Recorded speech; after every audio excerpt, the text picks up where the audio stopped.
கொள்கை ரீதியாக நாம் தமிழர் கட்சி ரொம்ப சூப்பரான எல்லாருக்கும் பரிச்சயமான முகத்துடன் தமிழக வெற்றி கழகத்தினுடைய விஜய் அவர்களுடைய புதிய அரசியல் வரவு.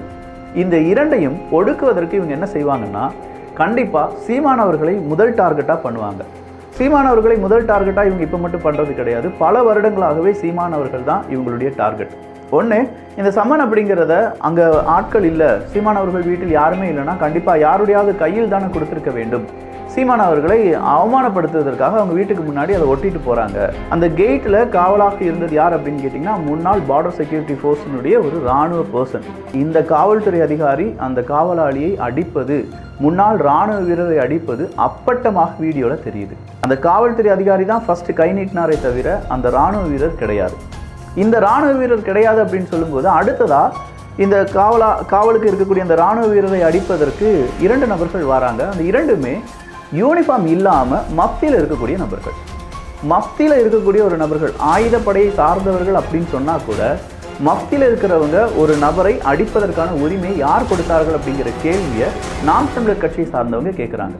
அப்படி அடித்து அவருடைய சட்டையெல்லாம் கிழிச்சு பைத்தியக்கார நீ வாடா அப்படின்னு சொல்கிறதும், அந்த இராணுவ வீரர் இருக்கார் பார்த்தீங்களா, முன்னாள் இராணுவ வீரர், அவர் ஏதாவது இடத்துல காவல்துறை அதிகாரிக்கு எதிராக கை நீட்டினாரான்னு பார்த்தா இல்லை.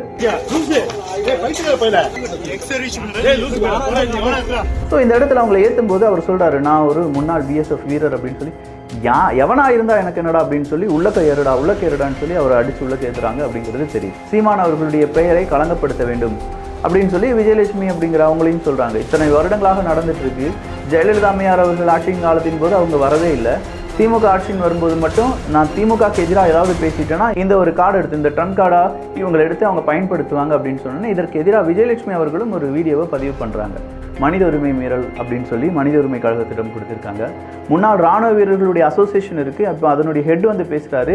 காவல்துறை தன் கட்டுப்பாட்டில் வைத்திருக்கும் மதிப்பிற்குரிய தமிழ்நாடு முதலமைச்சர் அவர்கள் இதற்கு தார்மீக பொறுப்பேற்று பொது மன்னிப்பு கேட்க வேண்டும். நாங்கள் முன்னாள் எக்ஸர்வீஸ்மேன் ஃபெடரேஷனோட மாநில தலைவர் நான். எக்ஸர்வீஸ்மேனுக்கு இந்த நிலைமை என்ன, தமிழ்நாட்டில் உள்ள பொதுமக்களின் நிலைமை என்னவாக இருக்கும்? தமிழ்நாடு முதலமைச்சர் பொது மன்னிப்பை கேட்க வேண்டும், இல்லாட்டி முன்னாள் ராணுவ வீரர்களுடைய இந்த கூட்டமைப்பு நிச்சயமான போராட்டங்களை முன்னெடுக்கும் அப்படின்னு சொல்றாங்க.